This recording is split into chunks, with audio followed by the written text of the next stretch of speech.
Friends and students, suggestions academy के इस platform पर आपका स्वागत है। आज हम आपके साथ डिस्कस करेंगे प्रोटम स्पीकर। प्रोटम स्पीकर का क्या कार्य होता है, क्यों अपॉइंट किया जाता है, ये सब हम डिस्कस करेंगे। इसको कैसे अपॉइंट की, इसकी सिलेक्शन कैसे की जाती है और इसकी ड्यूटीज क्या होती हैं और इसको ओथ एडमिनिस्ट्रेशन इसकी कौन करता है, इसको शब्द कौन दिलवाता है, ये सब हम इस वीडियो में डिस्कस करेंगे। तो सबसे पहले हम आपको बता देते हैं कि 18वीं लोकसभा का फर्स्ट सेशन जो होगा वो 24 जून से लेकर जुलाई 3 तक चलेगा और 24 जून से लेकर जुलाई 3 तक ही हमारे स्पीकर की अपॉइंटमेंट होनी है, आने वाले स्पीकर की, 18वीं लोकसभा के स्पीकर की। ठीक है।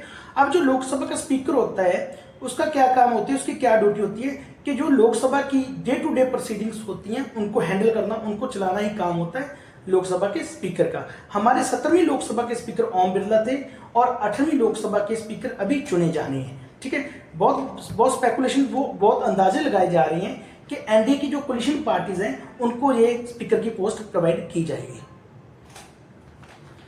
तो जब तक हमारे स्पीकर अपॉइंट नहीं किए जाते हैं तब तक एक प्रोटम स्पीकर को अपॉइंट किया जाएगा और उस प्रोटम स्पीकर की क्या ड्यूटीज होगी, जो हमारे newly elected member of parliament हैं उनको शपथ दिलवाना प्रोटम स्पीकर का काम होगा।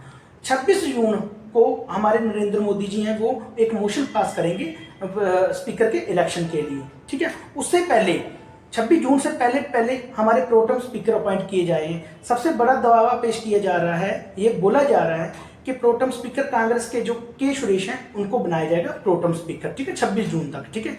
फिर आर्टिकल 94 है जो हमारा कॉन्स्टिट्यूशन का, वो ये कहता है कि जब हमारी लोकसभा भंग हो जाती है, जैसे 17वीं लोकसभा तो भंग हो गई है, तो जो अब 18वीं लोकसभा होगी उसकी फर्स्ट मीटिंग से पहले जो हमारे पुराने वाले जो स्पीकर होते हैं वो जो हमारे पुराने वाले स्पीकर होते हैं वो रिजाइन कर जाएंगे। इसका मतलब पुराने वाले स्पीकर तो रिजाइन कर गए। ठीक है। तो नए वाले स्पीकर लगाए जाएंगे और नए वाले स्पीकर से पहले एक प्रोटम स्पीकर अपॉइंट किया जाएगा जिसका काम होगा मेंबर ऑफ पार्लियामेंट हैं जो हमारे न्यूली इलेक्टेड, उसको शपथ दिलवाने का काम करेगा। और भी छोटी मोटी उनकी रिस्पॉन्सिबिलिटी होती हैं, वो हम बाद में डिस्कस करेंगे। ठीक है।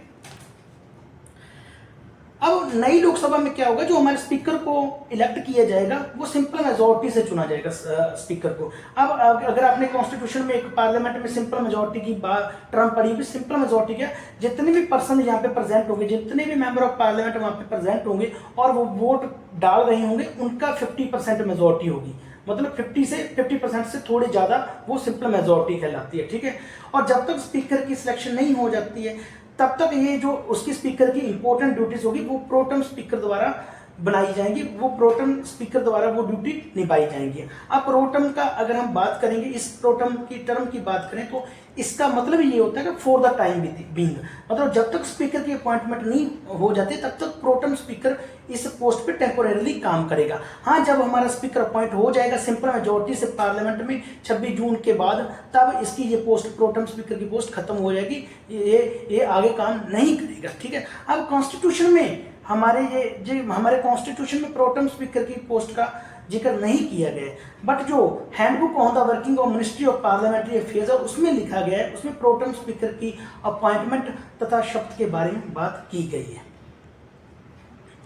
अब हैंडबुक आगे क्या कहती है कि जब न्यू लोकसभा से पहले स्पीकर की पोस्ट खाली हो जाती है तो तब एक प्रेसिडेंट एक पर्सन को प्रपोज करेगा, प्रेसिडेंट एक पर्सन को अपॉइंट करेगा जिसको प्रोटम स्पीकर बोला जाएगा और वो स्पीकर की जितनी भी ड्यूटी होती हैं वो प्रोटम स्पीकर परफॉर्म करेगा। ठीक है। अगर हम आर्टिकल 99 की बात करें कि जो भी मेंबर ऑफ पार्लियामेंट जो न्यूली इलेक्टेड हुए हैं वो प्रेसिडेंट द्वारा अपॉइंट किए गए किसी भी पर्सन से वो शपथ ग्रहण करेंगे, प्रेसिडेंट द्वारा अपॉइंट किए गए किसी भी पर्सन से शपथ ग्रहण करेंगे और फिर आगे वो शब्द किस तरह से ग्रहण करेंगे, वो third schedule of the constitution के तहत वो प्रेसिडेंट द्वारा अपॉइंट किए गए किसी पर्सन द्वारा जो हमारे मेंबर ऑफ पार्लियामेंट हैं वो शब्द ग्रहण करेंगे। ये हमारे कॉन्स्टिट्यूशन के थर्ड शेड्यूल में ये सारी बातें कह रखी हैं। आपको पता है ना, थर्ड शेड्यूल है कॉन्स्टिट्यूशन का, वो शब्द ग्रहण के मामले को लेकर ही बना हुआ है थर्ड शेड्यूल।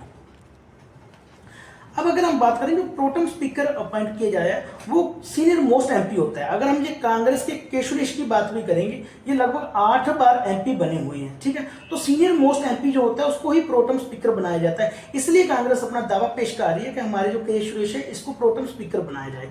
और प्रोटम स्पीकर के साथ साथ और भी 3 पर्सन इलेक्ट किए जाते हैं लोकसभा के। ठीक है, लोकसभा के जो इलेक्टेड मेंबर होते हैं और भी 3 पर्सन सेलेक्ट किए जाते हैं जो प्रोटम स्पीकर को असिस्ट करेंगे। ये भी सीनियरिटी पे ही इलेक्ट किए जाते हैं। देखो जैसे कोई मान लेते हैं कि के सुरेश सबसे सीनियर जो एमपी हैं, के सुरेश हमारे लोकसभा के, उसके बाद जो हो गए और उसके बाद जो 3 होंगे सीनियरिटी की बेसिस उनको इलेक्ट किया जाएगा। और इनका काम क्या होगा, जो 3 पर्सन होंगे ये आगे प्रोटम स्पीकर को असिस्ट करेंगे। ठीक है ना। जैसे ही गवर्नमेंट फॉर्म की जाती है, जो हमारा लेजिस्लेटिव सेक्शन होगा, जो कानून बनाने वाली गवर्नमेंट ऑफ इंडिया की जो सेक्शन होगा, वो एक लिस्ट प्रिपेयर करेगी सीनियर मोस्ट लोकसभा के मेंबर की। वो जो 10 सीनियर मोस्ट जो लोकसभा के मेंबर होंगे उनका नाम प्रपोज करेगी। फिर ये जो लिस्ट होगी सीनियर मोस्ट लोकसभा मेंबर की, ये पार्लियामेंट्री अफेयर्स मिनिस्टर या प्राइम मिनिस्टर को भेजी जाएगी। ठीक है। और उनको फिर प्राइम मिनिस्टर जब मिनिस्टर ऑफ पार्लियामेंट अफेयर को बोला जाएगा कि इनमें से आप प्रोटम स्पीकर और उसको असिस्ट करने वाले 3 जो मेंबर ऑफ पार्लियामेंट होंगे उनको आप चुन लो। ठीक है। फिर उसके बाद क्या होगा, जब प्राइम मिनिस्टर अपना अप्रूवल दे देगा किसी लिस्ट में कि इनमें से ये पर्सन प्रोटम स्पीकर होना चाहिए और इसके साथ ये 3 पर्सन है जो प्रोटम स्पीकर को असिस्ट करेंगे, तो जब प्राइम मिनिस्टर अपना इसको अप्रूवल देगा तो फिर जो मिनिस्टर ऑफ पार्लियामेंट अफेयर्स हैं वो उन 3 से, एक तो प्रोटम स्पीकर खुद हो गए और उसको असिस्ट करने वाले 3 पर्सन, उन सभी 4 पर्सन के साथ जो हमारे पार्लियामेंट्री अफेयर्स मिनिस्टर होंगे वो फोन पे बात करेंगे कि आपका नाम सिलेक्ट किया गया है प्रोटम स्पीकर के लिए, और दूसरे 3 को बुलाया जाएगा कि आप जो 3 होंगे आप प्रोटम स्पीकर को असिस्ट करेंगे। आपको बता दें कि हमारे जो पुराने जो पहले वाले पार्लियामेंट्री अफेयर्स मिनिस्टर थे वो प्रहलाद जोशी थे, और आज के टाइम में जो 18वीं लोकसभा बनी है इसके पार्लियामेंट्री अफेयर्स किरण रिजिजू हैं। और किरण रिजिजू इनको फोन करके बोलेंगे सभी को कि आपका नाम प्राइम मिनिस्टर द्वारा अप्रूव किया गया, आपको प्रोटम स्पीकर बनाया जा रहा है, और अदर 3 मेंबर ऑफ पार्लियामेंट को बुलाया गया, आपको प्रोटम स्पीकर को असिस्ट करने के लिए लगाया जा रहा है। ठीक है। अब जब उसको टेलीफोन पे इनकी बात हो जाएगी पार्लियामेंट्री अफेयर्स मिनिस्टर की सभी के साथ, तो जो पार्लियामेंट्री अफेयर्स मिनिस्टर क्या होता है, इनकी कंसेंट लेने के बाद वो प्रेसिडेंट को भेज देगा इनकी सब पूरी की पूरी लिस्ट कि इन पर्सन को प्रोटम स्पीकर लगाया जाए और जो अदर 3 पर्सन हैं इनको प्रोटम स्पीकर को असिस्ट करने के लिए अपॉइंट किया जाए। ठीक है। और उसी टाइम प्रेसिडेंट द्वारा डिसाइड कर लिया जाता है कि इनको ओथ दिलवाई जाएगी और मेंबर ऑफ पार्लियामेंट को इस डेट पे या इस टाइम पे इन सभी को ओथ दिलवाई जाएगी। ठीक है। फिर आगे जब प्रेसिडेंट का अप्रूवल भी मिल जाता है तो फिर क्या होगा, फिर क्या होता है कि मिनिस्ट्री ऑफ जो पार्लियामेंट अफेयर होती है वो प्रोटम स्पीकर को बताता है और अदर 3 मेंबर को बताता है कि आपकी अपॉइंटमेंट हो चुकी है। ठीक है। फिर प्रेसिडेंट इन सभी को ओथ दिलवाता है, इन सभी को नहीं, जो प्रेसिडेंट होगा वो सिर्फ ओथ दिलवाएगा प्रोटम स्पीकर को। ठीक है। राष्ट्रपति भवन में ओथ दिलवाएगा, और जो अदर 3 मेंबर्स हैं जो प्रोटम स्पीकर को असिस्ट करने के लिए लगाए गए हैं उनको ओथ दिलवाने का काम करेगा प्रोटम स्पीकर। वो लोकसभा में जाके अदर 3 मेंबर को ओथ दिलवाएगा, वो प्रोटम स्पीकर दिलवाएगा। ठीक है। अब अगर हम बात करें कि जब प्रोटम स्पीकर को ओथ दिलवा दी जाती है और प्रोटम स्पीकर आगे अपने लोकसभा में अपने 3 असिस्टेंट्स को जब ओथ दिलवा देता है, तो उसके बाद जो न्यूली इलेक्टेड मेंबर होते हैं, जो हमारे नए अभी चुने गए ना मेंबर ऑफ पार्लियामेंट्स, उनको ओथ दिलवाने का काम किया जाता है हमारे प्रोटम स्पीकर और उन 3 इलेक्टेड मेंबर्स द्वारा इन सभी को ओथ दिलवाई जाती है। ठीक है। अब हम आपको यहाँ पे बताते हैं कि लोकसभा को जो सेशन स्टार्ट होता है वो 11 बजे सुबह स्टार्ट होता है, और जो प्रोटम स्पीकर को जो ओथ दिलवाई जाती है उसका नॉर्मली जो टाइम होता है, जनरली टाइम फिक्स किया गया वो 9:30 बजे का होता है। ठीक है।